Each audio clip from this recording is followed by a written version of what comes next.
Lance Miller had never planned to inherit anything, least of all a crumbling two-story house buried in a quiet Floridian subdivision where everything seemed a little too clean, a little too symmetrical, and a little too watchful. The property had belonged to his cousin, an investment consultant who had died suddenly, leaving behind a handful of unpaid bills and this strangely immaculate house that looked as if no one had truly lived in it for years. Lance had taken it not because he needed it, but because he needed distance from everything else. His city job, his colleagues, the sterile hum of offices that had drained the color from his life. The house, with its flaking white shutters and still air, offered something that felt close to silence, and for a man who had spent most of his adult years surrounded by numbers, silence was as close to faith as he could get. The neighborhood seemed peaceful in the way wealthy neighborhoods often are, where people waved without actually seeing you, and the lawns were so perfectly trimmed they felt artificial. The residents were polite, measured, and faintly robotic. Every driveway looked identical, every porch light glowed the same shade of amber, and every front door bore the same discreet brass plaque identifying the house as part of the Briarwood Homeowners Association. Lance had noticed the plaques but thought little of them. His cousin had mentioned the HOA once, only in passing, as something useful for keeping the place in shape. It wasn't until a month after moving in that Lance discovered how deep that understatement went. The letter arrived on a Thursday afternoon, folded with surgical precision inside a heavy cream-colored envelope. It wasn't the friendly kind of community notice or a reminder about dues. The tone was formal to the point of menace. "Dear Mr. Miller," it began, "this correspondence serves as notice of violation under Section 4B of the Architectural Compliance Charter. Unauthorized alterations to the property exterior have resulted in a cumulative penalty of $500,000. Lance read it twice, then a third time, trying to find the part that explained what kind of joke this was. He had done nothing. No construction, no painting, no changes of any kind. The house looked exactly as it had when his cousin owned it. The document included a payment instruction sheet, but instead of a check-in address or online portal, there was a single line directing him to wire the amount to an account listed only as Briarwood HOA Holdings. The absurdity of it was so stark it was almost funny. He called the phone number at the bottom of the page, expecting some error, perhaps a clerical mix-up.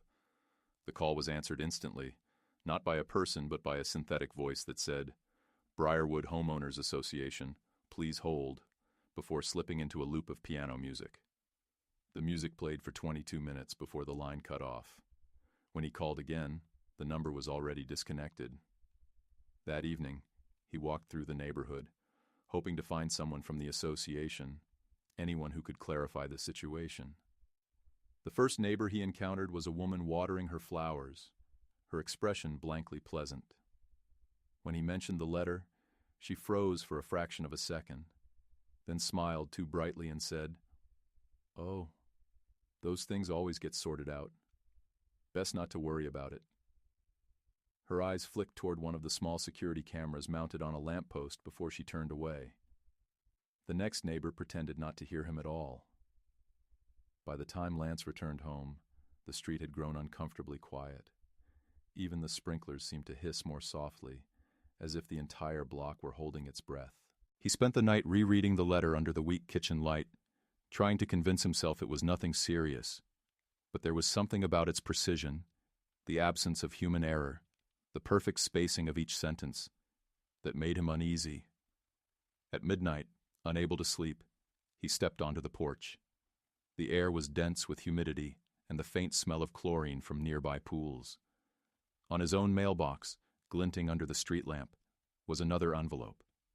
It bore no address, no postage, no signature, only his name printed in small black letters. Inside was a single sheet of paper that read, "Delays incur interest."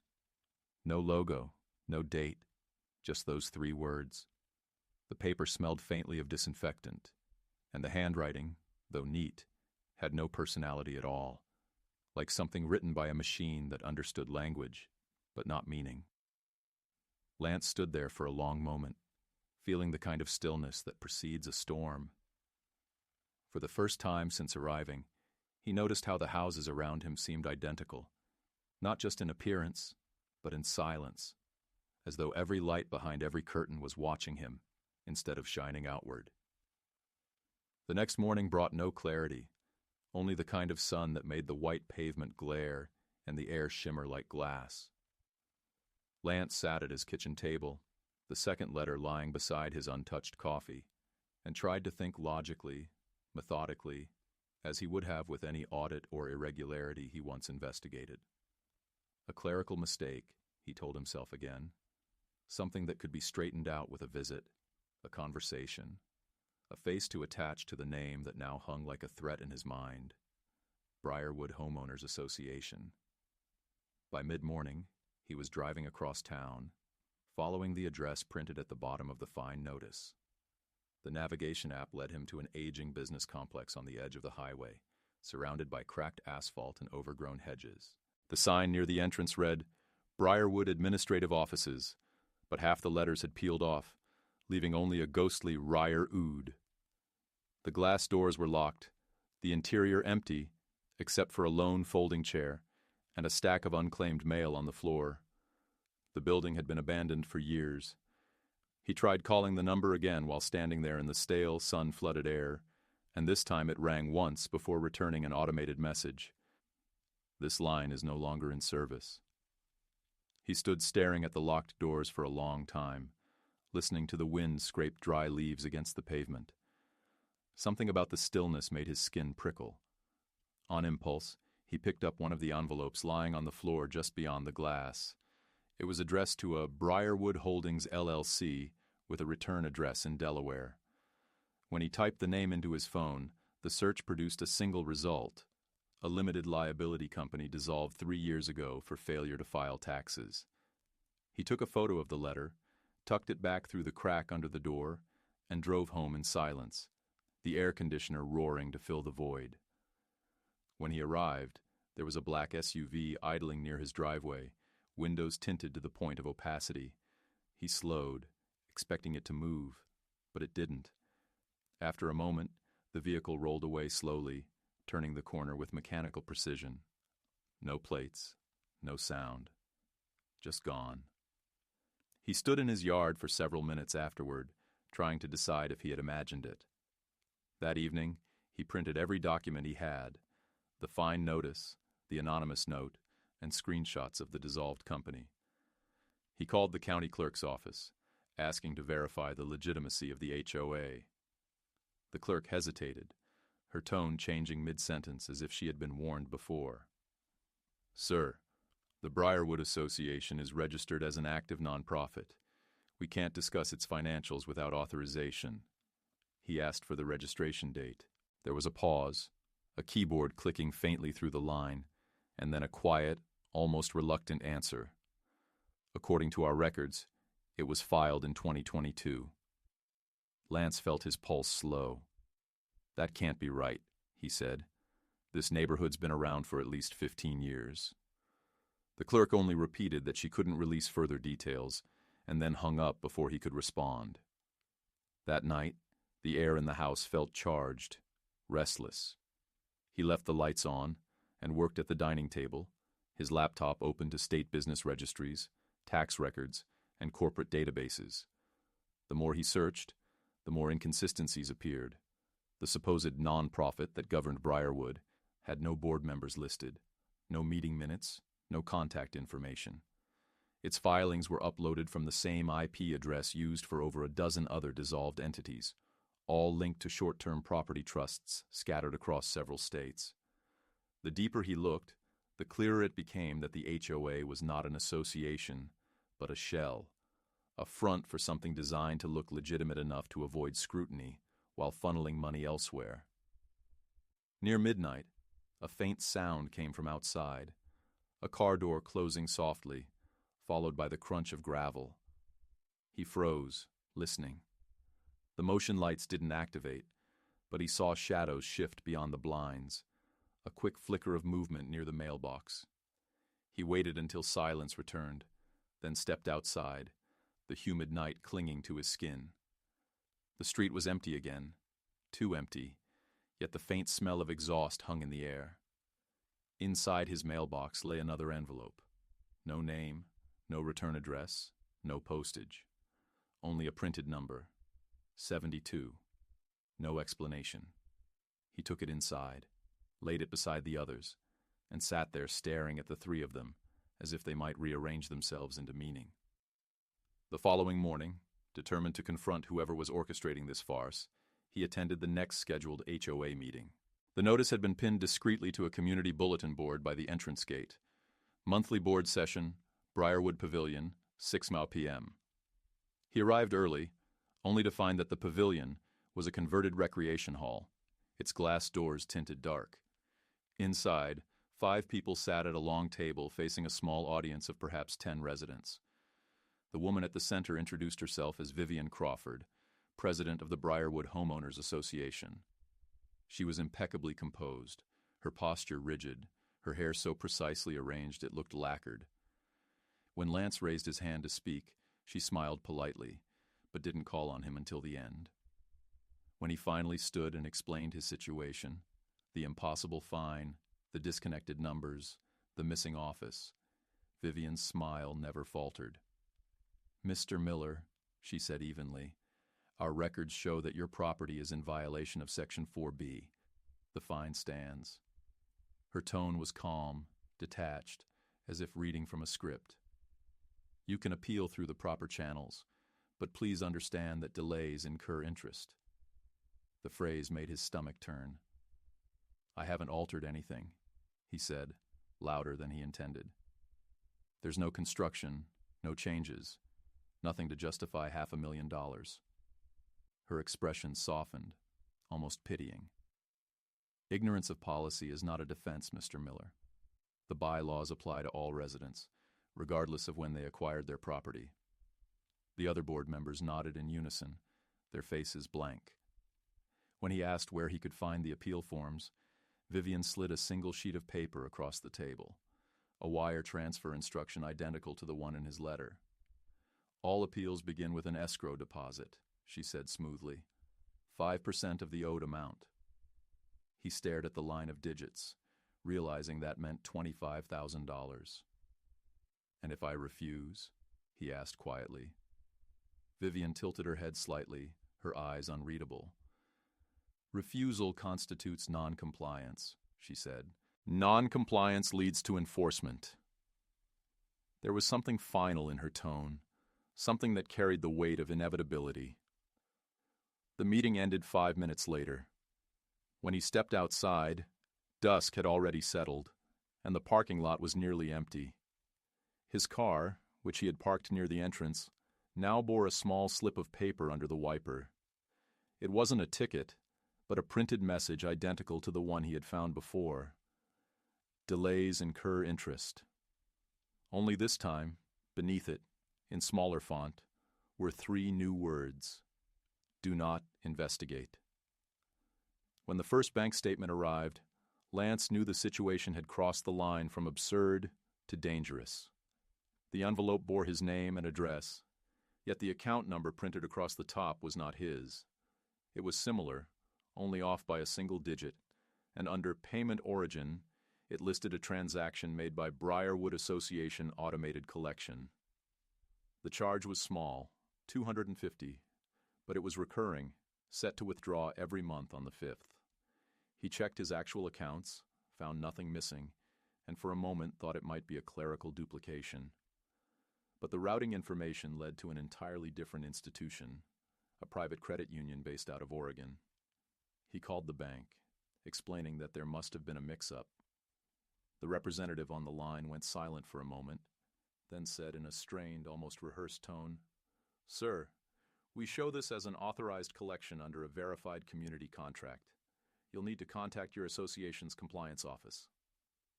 When he asked for a contact number, she simply repeated the sentence, word for word, and then the call ended with a mechanical click.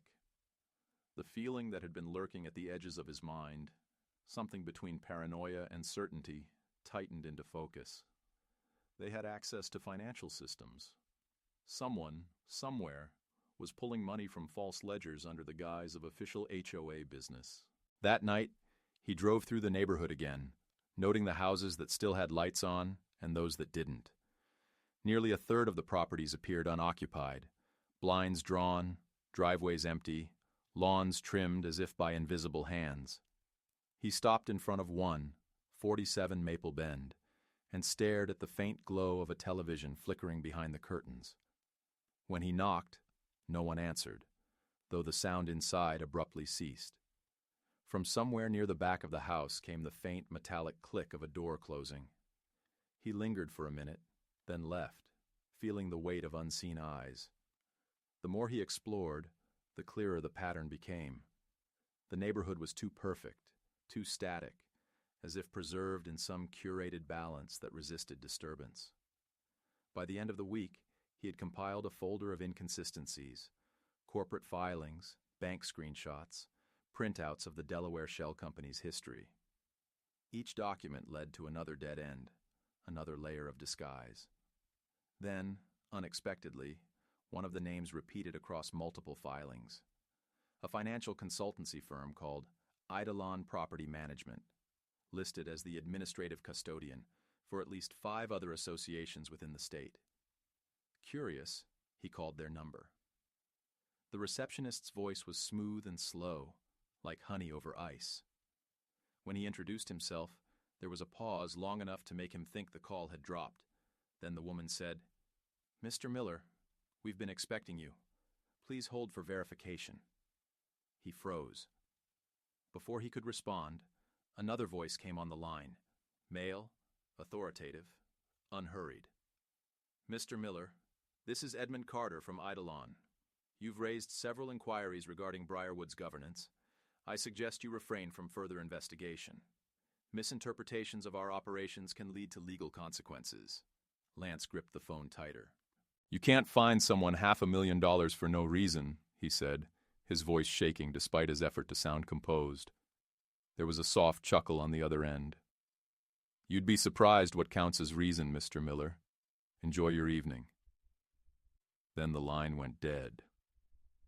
The next morning he found tire tracks across his driveway, deep, fresh, parallel lines that stopped inches from his garage door. He hadn't heard a thing during the night, and his security camera, which he'd installed only days before, displayed nothing but static for the previous 12 hours. Someone had tampered with it. He walked through the yard, checking the locks, the windows, the fence. Everything was intact, yet the sense of intrusion clung to the air like humidity. He sat on the porch steps, staring at the horizon, until his phone buzzed. It was an automated alert from his mortgage servicer, notifying him that a third-party lien had been filed against his property for unpaid association fees totaling $502,750. By afternoon, his mind was running on pure adrenaline. He went to the county recorder's office in person, pushing through the stale air of bureaucracy until a clerk retrieved his file. There, stamped and notarized, was an official-looking document bearing the HOA's seal. It listed his home under pending forfeiture, citing repeated noncompliance. When he asked for the name of the notary, the clerk frowned. "That's strange," she said quietly. "The signature doesn't match our records. Whoever notarized this isn't licensed in this county." The paper trembled slightly in his hand as he realized what that meant. They weren't just falsifying notices. They were forging state documents. That evening, he drove to the outskirts of town, where a friend of his cousin, an old attorney named Will Rhodes, kept a small law practice above a strip of antique stores. The office smelled of old coffee and dust, the kind of place where time moved slower. Will listened in silence as Lance laid out the letters, the fake filings, the wire instructions. When he finished, the older man leaned back in his chair and sighed. "You've stepped into something you don't understand," he said. "HOAs aren't what they used to be. Some of them, especially the privatized ones, aren't even associations anymore. They're financial instruments, wrapped in legal camouflage. If someone's using the name to launder money, they'll make sure the paper trail makes you look complicit." He rubbed his temples. "Don't contact them again. Don't call. Don't respond. Let me file something quietly first." But silence was the one thing Lance couldn't manage. The next day, a new envelope arrived. This one bore an embossed seal identical to the previous letters, but now included a signature: Vivian Crawford, President. Inside was a single sentence: failure to comply will result in repossession. Beneath it was an image, a low-resolution photograph of his house taken from across the street. No caption, no watermark, just proof that they were watching. He folded the paper carefully, feeling an odd calm settle over him, the kind that comes when panic exhausts itself. It was no longer about money. It was about erasure. Whoever ran Briarwood didn't want payment. They wanted ownership. That night, as rain began to fall in slow, heavy drops, Lance gathered every document he owned into a single box and placed it in his car. The neighborhood was quiet, except for the rhythmic hiss of water against asphalt. When he reached the main gate, the automatic barrier didn't open. A red light blinked, reading "Access Restricted." He pressed the intercom, and a voice, female, filtered, metallic, said, "Your account is in review. Please return home." The speaker clicked off. He sat there for several seconds, the wipers sweeping back and forth, and for the first time realized that he was not trapped in his house, but inside a system built precisely to make him think escape was optional. He reversed slowly, watching the gate remain perfectly still in the mirror, a wall of polished steel reflecting only the empty streetlights and the faint outline of his own headlights, flickering like a heartbeat. For nearly a week after the incident at the gate, Lance lived in a state of half-awareness, drifting between exhaustion and a kind of stubborn lucidity that made every small sound in the house feel amplified and deliberate. He slept with his shoes on, kept his documents in the car, and unplugged every device that connected to the internet. The security camera continued to record only static, though he noticed that its tiny red indicator light still blinked, as if mocking the illusion of safety. By the fourth day, he realized no one had come to his door, no letters had arrived, no cars had appeared in the street. The sudden absence of attention frightened him more than the harassment itself. He knew enough from his years in auditing to understand that when systems go silent, it is never because the problem is solved. It is because something is being rewritten. His suspicion hardened into conviction the morning he received a new message, not in his mailbox, but in his email inbox under an unfamiliar sender, compliance@briarwoodadmin.org. The tone was identical to the letters, sterile, deliberate, free of human rhythm. Your attendance is required at the upcoming financial review meeting, per Section 8 of the Association's Charter. Failure to appear will result in summary action under Article 12b. Attendance is mandatory for all members under review. The address listed was a downtown office tower 50 miles away, the kind of corporate complex that hosted insurance firms and private investment branches. There was no mention of what would be reviewed or why, only a date and time. Against reason, Lance decided to go. It wasn't courage. It was the exhaustion of being trapped in confusion. He needed to look someone in the eyes.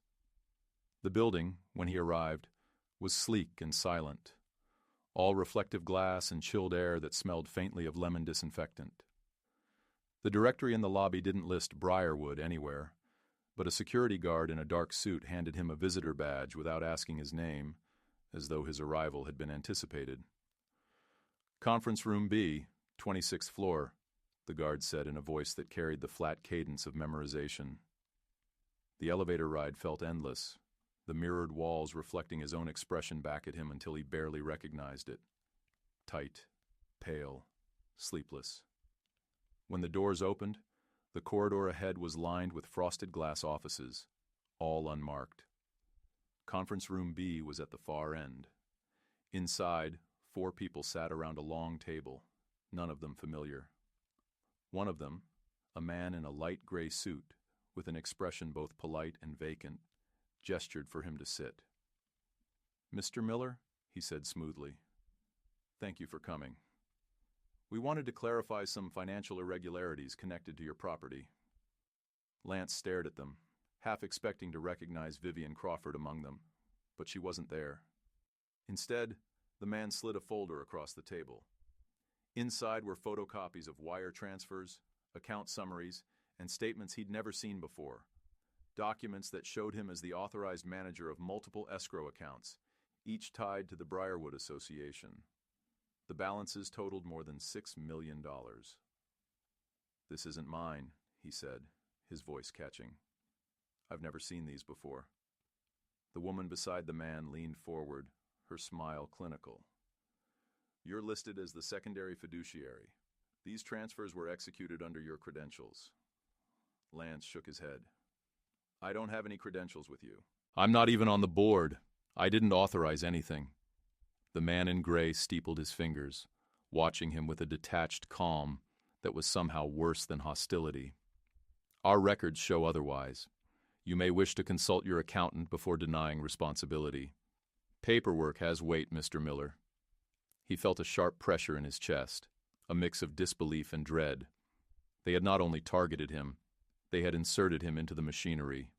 His identity had been mirrored inside their system, recreated as an entity designed to take the fall. He realized with sudden clarity that the entire purpose of the HOA wasn't to collect dues at all.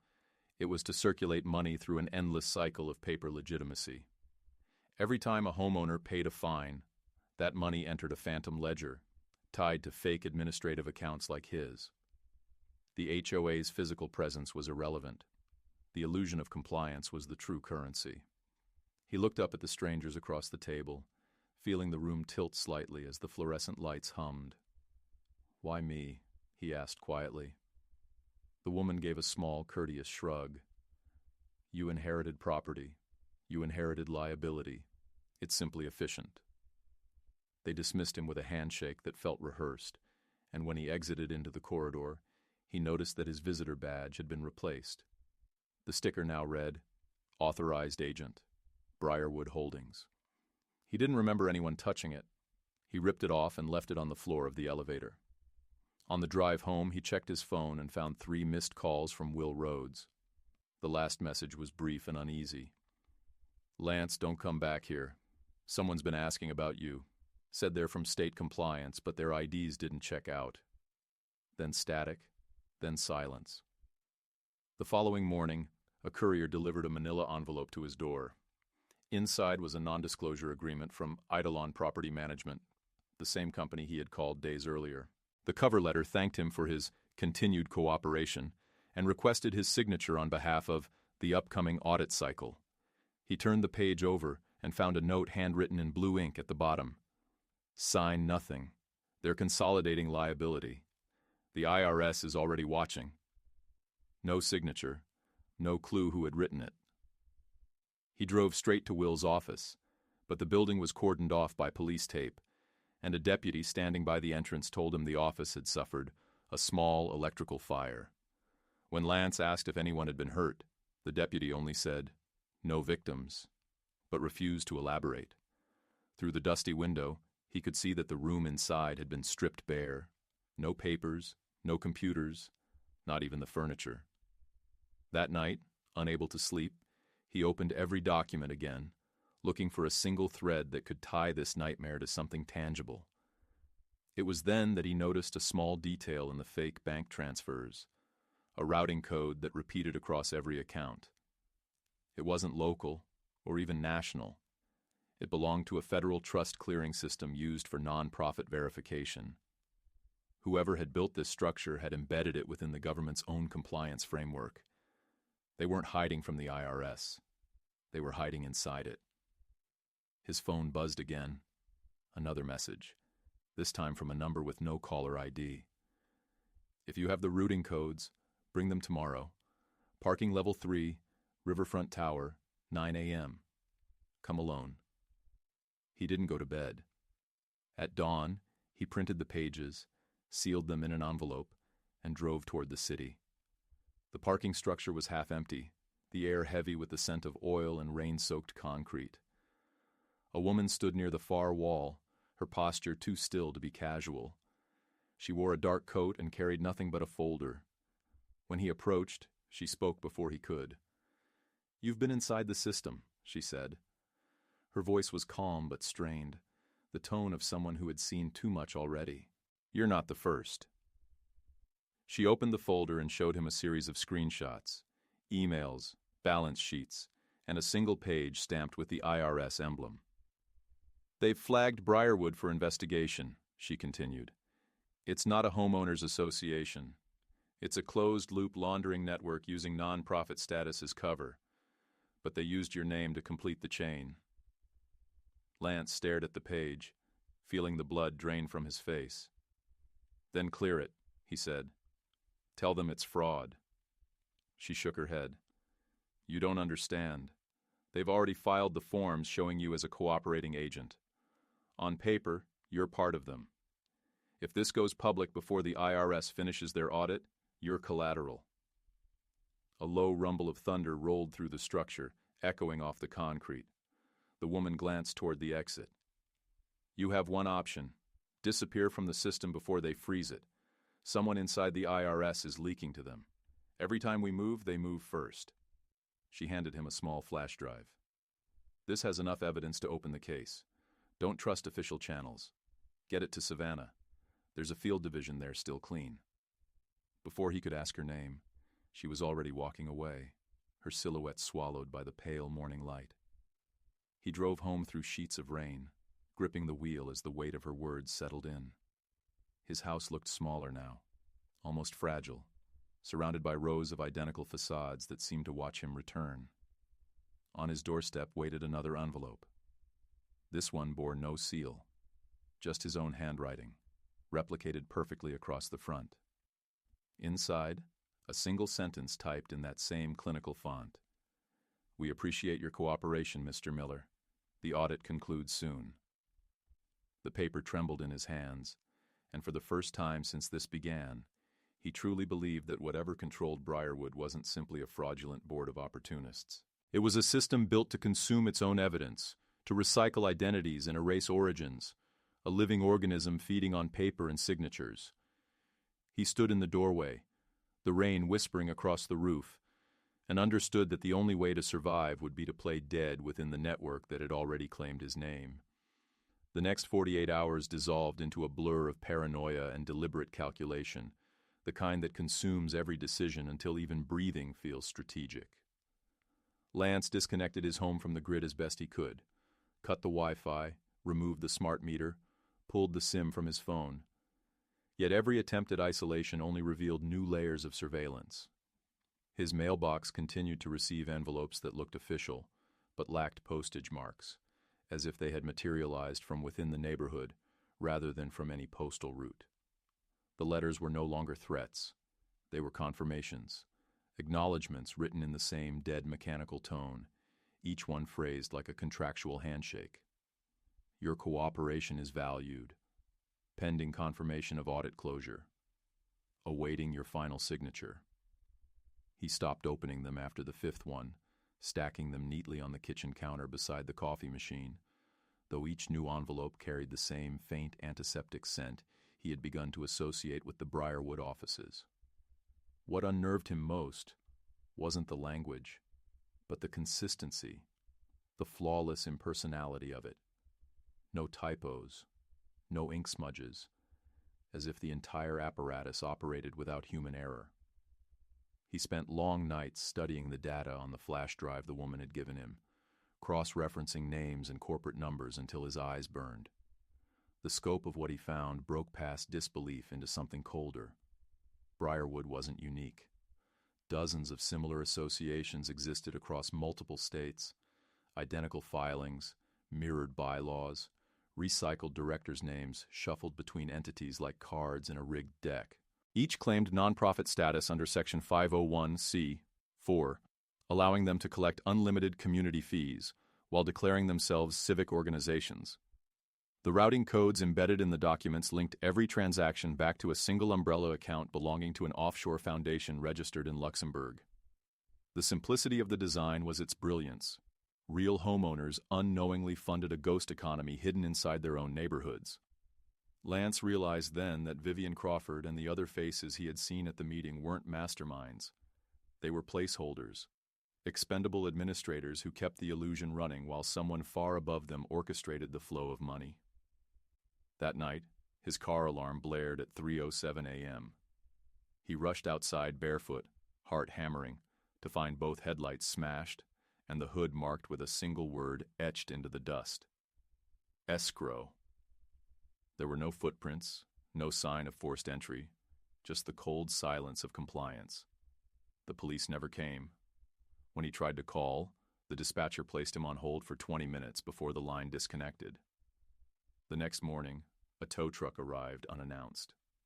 The driver, expressionless, handed him a release form stating that the vehicle was being impounded as collateral under Community Code 9A. He refused to sign, but the man simply left the paper on the hood and drove off with the car anyway. By the time Lance called the number printed on the form, it was no longer in service. His world was closing in, not through violence, but through administration. One document, one clause at a time. By late afternoon, he realized the flash drive was his only leverage. If he could deliver it to the IRS field office in Savannah, perhaps he could still outrun the machinery tightening around him. He booked a rental car under a friend's name, packed a single duffel bag, and left before dusk. But 10 miles outside Briarwood, he noticed a black sedan following at a precise distance, never overtaking, never falling back. He changed lanes twice, then exited onto a side road, yet the car mirrored every move. After 20 minutes of this silent pursuit, he pulled into a gas station, pretending to refuel. The sedan rolled past, continued half a block, then stopped. Through the windshield, he could see the outline of two figures, neither moving. He waited until a delivery truck blocked the view, then slipped out the back exit of the station and rejoined the highway. When he looked again, the sedan was gone. He reached Savannah just before midnight and checked into a decaying roadside motel under the hum of flickering neon. The walls smelled of mildew and old cigarettes, and the night clerk didn't ask for ID. He lay awake, the flash drive hidden inside a hollowed-out soap bar, listening to the occasional groan of plumbing through the thin walls.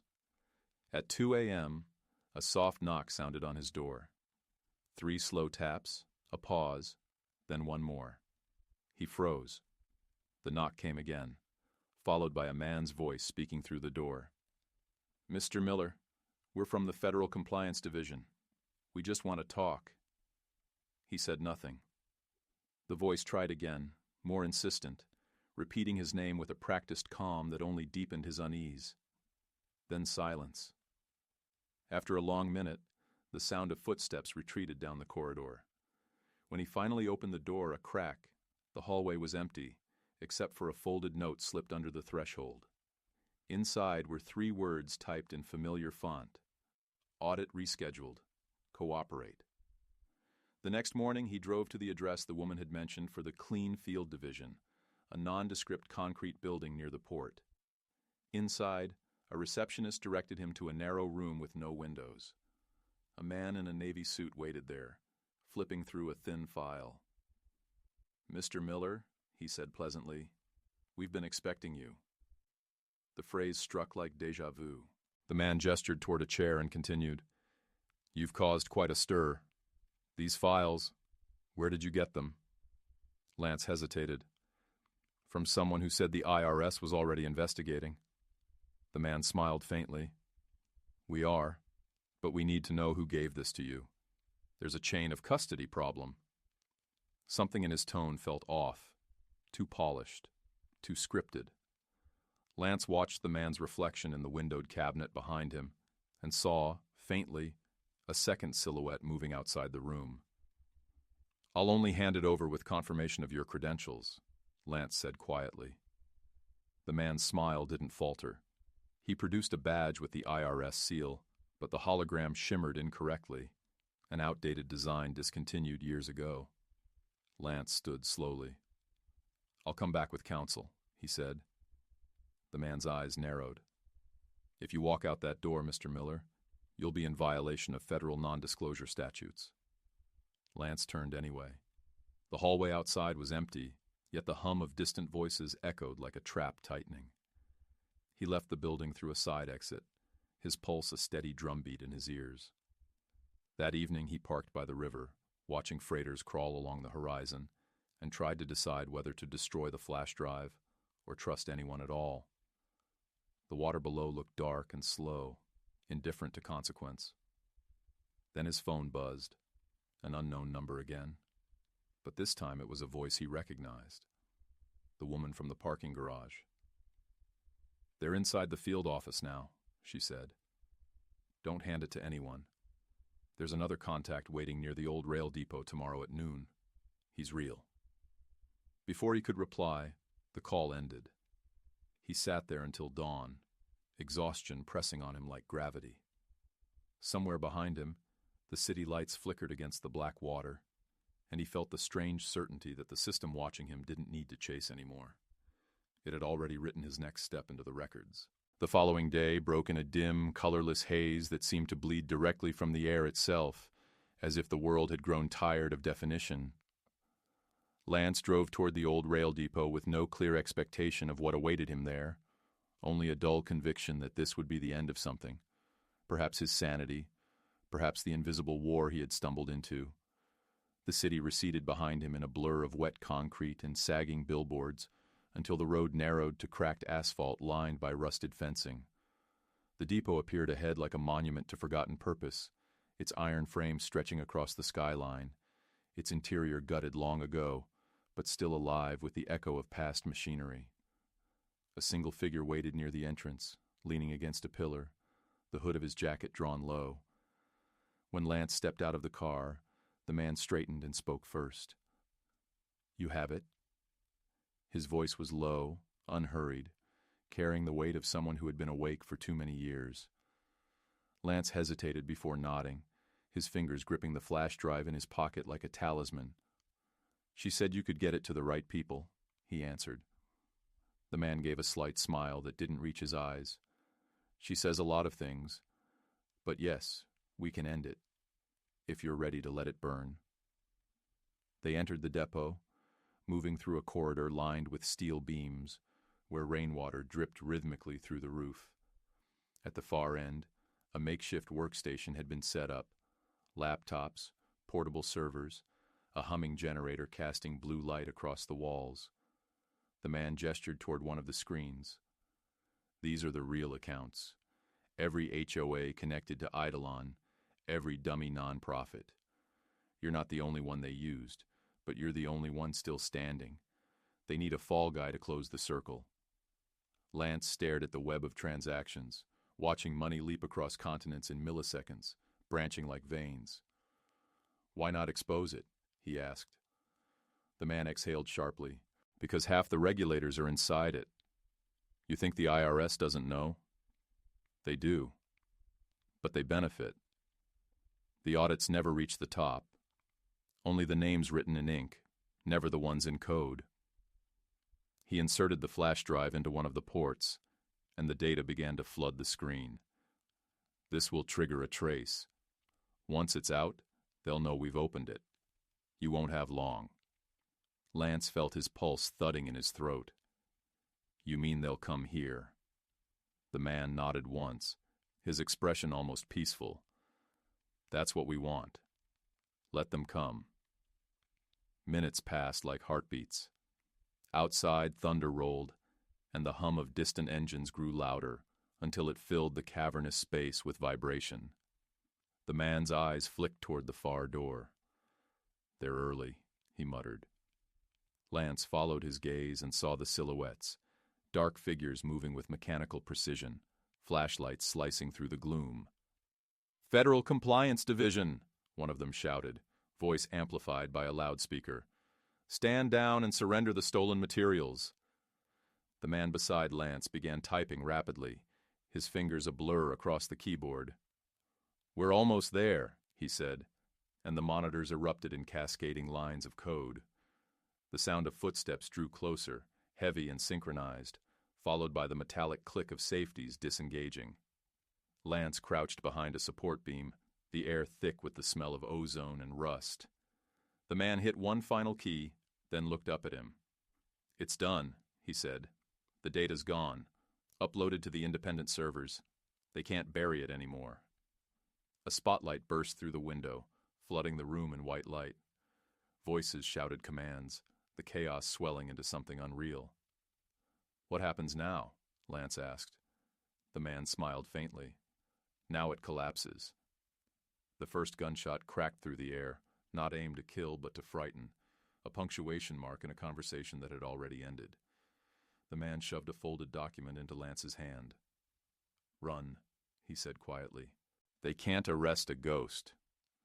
Then he turned back toward the monitors as the doors burst open and the agents surged in, their black uniforms indistinguishable from the shadows. Lance ran through the side corridor, the echoes of shouting chasing him through the maze of rust and rain.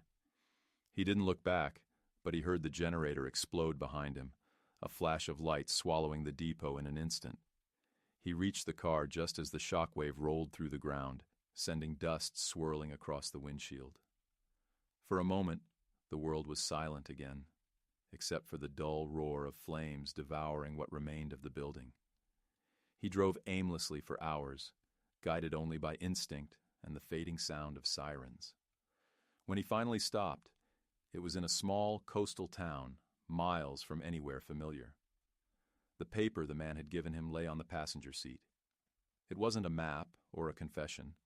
It was a certificate of dissolution, stamped and notarized, declaring that the Briarwood Homeowners Association had ceased to exist as of that morning.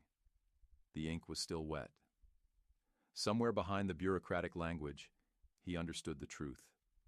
The system had erased itself, rewritten history to remove the evidence. The fire at the depot, the data, even the names, all of it would be absorbed back into the administrative void. He realized, with an almost tranquil resignation, that his own erasure was likely already in progress. The mortgage, the bank account, the license, all would revert to the other version of Lance Miller, the paper construct who would take the fall or vanish as needed. As dawn broke, he walked down to the shoreline, the wind sharp and heavy with salt. The horizon glowed faintly with the light of another storm. Behind him, somewhere inland, the machinery of Briarwood was collapsing. Not through justice, but through consumption, each piece devouring the next until nothing remained but clean silence. He dropped the flash drive into the surf, watching it vanish beneath the foam, and felt a strange calm settle in his chest. He didn't know whether he had won or simply delayed the inevitable, but for the first time since the first letter arrived, the air felt real again, unobserved, unmeasured. He turned away from the water and walked toward the faint line of the highway, the wind carrying with it the faint echo of distant alarms, fading into the sound of waves that never stopped repeating the same rhythm, erasing everything written upon their surface. Weeks passed before Lance dared to return to what had once been his home. He half expected to find police tape or ruins, but Briarwood looked untouched, almost eerily preserved. The grass was trimmed, the mailboxes polished, the air heavy with that same faint chemical scent he remembered from his first day there. The sameness unsettled him more than any sign of chaos could have. His house stood exactly as he had left it, though the windows gleamed brighter, and the front door bore a new brass number plate. Slightly different, just enough to suggest an alternate reality. When he turned the handle, it opened easily. The interior was immaculate, stripped of personality. All his belongings were gone, the walls freshly painted, the scent of new carpet glue thick in the air. On the kitchen counter lay a single envelope marked with his name in the familiar mechanical font. Inside was a short letter, printed on crisp paper. "We thank you for your service. The audit cycle has concluded successfully. Your cooperation has ensured system integrity. Briarwood welcomes its new residents under the revised charter." There was no signature, only a faint watermark of the same emblem he had once seen on the fake HOA seals. For a long moment, he stood in silence, feeling the strange sensation that he was trespassing on a version of his own life that had already been rewritten. Outside, a moving truck idled by the curb. A young couple stood beside it, talking quietly with a real estate agent. Their smiles were nervous but genuine, their eyes full of that naive optimism only people untouched by bureaucratic cruelty could have. When the woman noticed him, she waved, assuming he was part of the welcoming committee. He managed a faint nod before walking down the street.